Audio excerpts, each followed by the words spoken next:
Hello అందరికీ నేను మీ Radhika welcome to my channel Radhi blogs. So ఇది వచ్చేసి మండే బ్లాగ్ అనమాట. నేను మండే రోజు ఆల్రెడీ బెల్లం పాయసం చేశాను అనమాట. అది ఎలా చేసుకోవాలి ఏంటనేది ఒక చిన్న రీల్లో పోస్ట్ చేశాను. ఎవరైనా చూడకపోతే చూసేయండి. సో నిన్నటి బ్లాగ్ అనమాట ఇది మొత్తం. అందులోకి అయితే నేను చప్పడి పప్పు చేశాను. కొంతమంది వంకాయ కూరతో కూడా చాలా బాగుంటుంది. నేను ఎప్పుడు తింటాను అనమాట వంకాయ కర్రీతో కూడా చాలా టేస్టీగా అనిపిస్తుంది. అండ్ ఇక్కడ వచ్చేసి సాంబార్కి ప్రిపేర్ చేస్తున్నాను. సాంబార్లో ఏంటంటే చాలామంది ఎక్కువ వెజిటేబుల్స్ వేసుకొని చేసుకుంటారు కదా. గుమ్మడికాయ, కొంతమంది సొరకాయ కూడా వేసుకుంటారు సాంబార్లో. అయితే నాకు అసలు నచ్చదు. దోసకాయ వేస్తారు, బెండకాయ ఇవన్నీ వేస్తారు, కానీ నేను అవేం వేయను. నార్మల్గానే ఆనియన్, పచ్చిమిర్చి, టమాటో, క్యారెట్ వేస్తా. ఎప్పుడన్నా వేస్తే బంగాళదుంప, అంతే. ఇంతకు మించి నేను వెజిటేబుల్స్ అయితే వేయను. బెండకాయ కూడా చాలా తక్కువ. ఎందుకు బెండకాయ వేస్తే సాయంత్రానికే కొంచెం చద్ది వాసన రావటం అలా ఉంటుందని నేను అసలు ప్రిఫర్ చేయను అనమాట.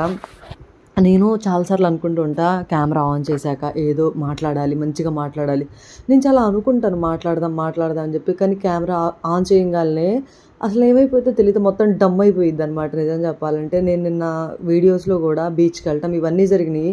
నేనేం తీయలేదు, కానీ మాట్లాడదాం చెప్పాలి అనుకుంటాను, కానీ చెప్పలేకపోతాను అనమాట. సండే రోజు నిజం చెప్పాలంటే బీచ్కి వెళ్ళాం, ఇంకా చాలా చాలా చేస్తూ ఉంటాం కదా. వాటిని చెప్పాలని ముందే ప్రిపేర్ అవుతాను. నేను ఆల్రెడీ రాయటానికి కూడా ట్రై చేస్తాను, ఒక బుక్లో రాసుకోవడానికి ట్రై చేస్తాను. ఎందుకంటే ఏదైనా మర్చిపోతే చెప్పే ఛాన్స్ ఉంటుందని చెప్పి. ఎందుకంటే నేను కొత్తగా స్టార్ట్ చేశాను కదా.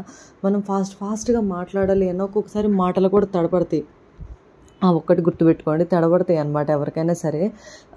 అది ఏంటంటే బుక్లో రాసుకుంటే కొంచెం మనకి ధైర్యంగా ఉంటుంది. మనం ఈ టాపిక్ మర్చిపోయాం, ఈ టాపిక్ కవర్ చేయలేదు అని చెప్పి. సో కానీ ఏంటంటే నేను బుక్ చూడను, మళ్ళీ మనం మాట్లాడతామన్న కాన్ఫిడెంట్తో ఉంటాను అనమాట. తీరా చూస్తే అక్కడ మాట్లాడలేకపోతాను. సో సాంబార్కి ఏంటంటే నేను చింతపండు పులుసు పిసుక్కొని అట్టు పెట్టుకున్నా, అంతే అంటారు కదా, గ్రేవీలాగా చేసుకొని అట్టు పెట్టుకున్నాను. సో అందుకని అదే వేసుకుంటున్నా. ఇంకొక విషయం కూడా షేర్ చేసుకోవాలనుకున్నా. ఇక్కడ నేను వైజాగ్ వచ్చాక నిజం చెప్పాలంటే జిహెచ్ఎంసీ వాళ్ళు ఉంటారు కదా, రోడ్డు క్లీన్ చేసే వాళ్ళు ఉంటారు కదా, అసలు చాలా బాగుంటుంది. అసలు ఎప్పుడు రోడ్లు ఎందుకో తెలియదు, నీట్గా క్లీన్గా ఉంటాయి. ఇది వైజాగ్లో ఉన్న వాళ్ళకి బాగా అర్థమవుతుంది. ఇక్కడ డ్యూటీ కూడా షిఫ్ట్స్ అనమాట. నైట్ షిఫ్ట్, డే షిఫ్ట్, మధ్యాహ్నం షిఫ్ట్, అంటే ఇలా షిఫ్ట్లు వైజ్గా ఉంటాయంట. ఈ షిఫ్ట్లు వైజ్గా అసలు నేనైతే మూవీ నుంచి వచ్చేటప్పటికి 2 అయింది. అప్పుడు కూడా క్లీన్ చేస్తూనే ఉన్నారు రోడ్లు. భలే హ్యాపీగా అనిపించింది. విజయవాడ, గుంటూరులో చూస్తూ ఉంటాం కదా, సో అక్కడ అయితే అంత అనిపించదు.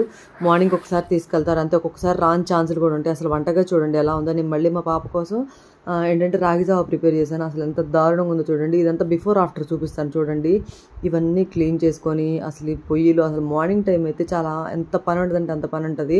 మా పాపను కూడా చూపిస్తాను. తనైతే ఎంత నీట్గా రెడీ అయ్యిద్దో, నేను ఎంత జిడ్డు మొహంతో ఉంటానో నాకు అసలు ఒక్కొక్కసారి అనిపిస్తుంది, దేవుడా అసలు పిల్లలు పుట్టాక అసలు రెడీ అవ్వాలనే ఇంట్రెస్ట్ కూడా పోతుంది అనమాట. అసలు చూడండి నేను ఎలా ఉన్నానో. మా సాధ్వి మాత్రం ఏ పూట కాబట్టి స్నానం చేయిస్తాను. నేను కంపల్సరీగా చేయించి అన్నీ చేసుకుంటాను. ఇక్కడ అంట్లు కడగాలంటే ఒక టార్చర్ అనమాట. అంట్లు కడుగుతామా, కడిగినాక మళ్ళీ ఏదో ఒక పని ఉంటుంది, మళ్ళీ ఏదో ఒక అంట్లు షింక్ నిండా ఉంటాయి. నాకు కూడా కంటిన్యూస్గా ఆ షింకులన్నీ క్లీన్ చేసి అసలు పని దారుణంగా అనిపిస్తుంది. ఒక్కొక్కసారి అసలు జడేసుకొని మార్నింగ్ నుంచి ఈవినింగ్ వరకు అసలు జడేసుకొని రోజు కూడా ఉంటుంది అనమాట. ఇవాళ వేసుకున్నానంటే మళ్ళీ రేపు ఈవినింగ్కి వేసుకునే ఛాన్స్ ఒక్కొక్కసారి అలా కూడా జరిగిద్ది. నా ఒక్కదానికే జరిగిద్ది, లేకపోతే ఇంట్లో ఉన్న ఆడవాళ్ళందరికీ మేబీ ఇంతే జరగచ్చు.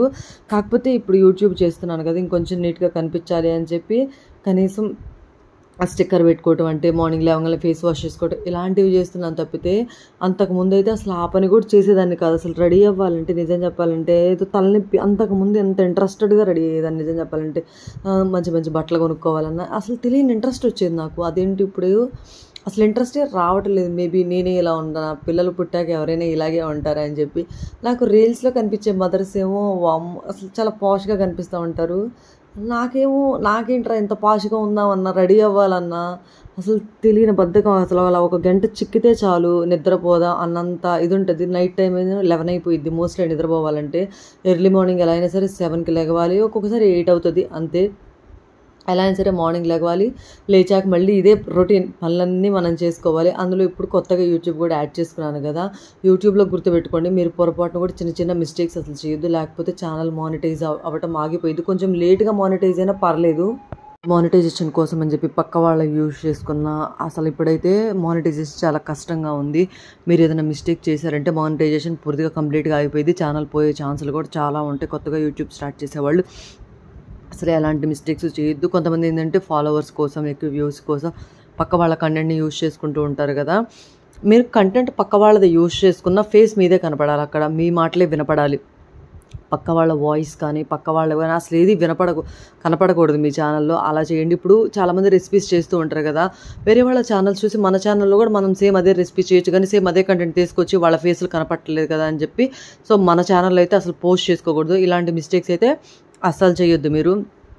అలాంటివి చేశారంటే మానిటైజేషన్ కంపల్సరీగా ఆగిపోద్ది అనమాట. సో నేను ఇక్కడ వచ్చేసి గ్యాస్ స్టవ్ క్లీన్ చేసుకుంటున్నా. ఈ గ్యాస్ స్టవ్ క్లీనింగ్ కూడా అసలు చాలా దారుణంగా అనిపిస్తుంది నాకు. అరే బాబు ఏంట్రా అనిపిస్తుంది. మా పాప ఏమో పక్క నుండి లాగుతూ ఉంటుంది అనమాట.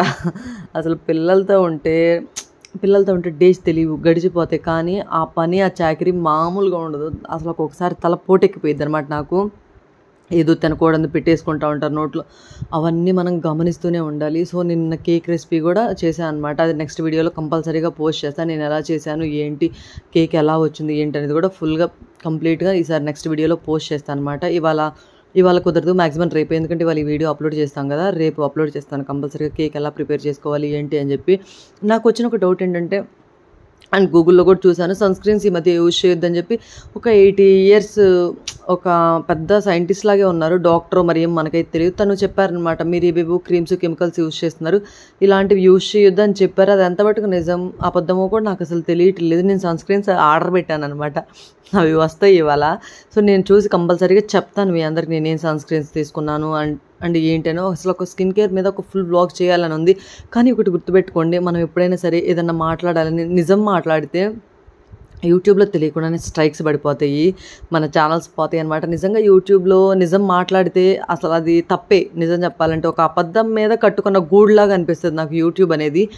ఎందుకంటే ఇక్కడ డైలీ వ్లాగ్స్ పర్లేదు బాగానే ఉంటాయి, ఈ ప్రోడక్ట్స్ అనేవి నిజం చెప్పాలంటే ఒక అబద్ధం మీద గూడు లాంటివి. అవి బట్టలు అవ్వచ్చు, జ్యువెలరీస్, ఇంకోటి ఏదైనా అవ్వచ్చు.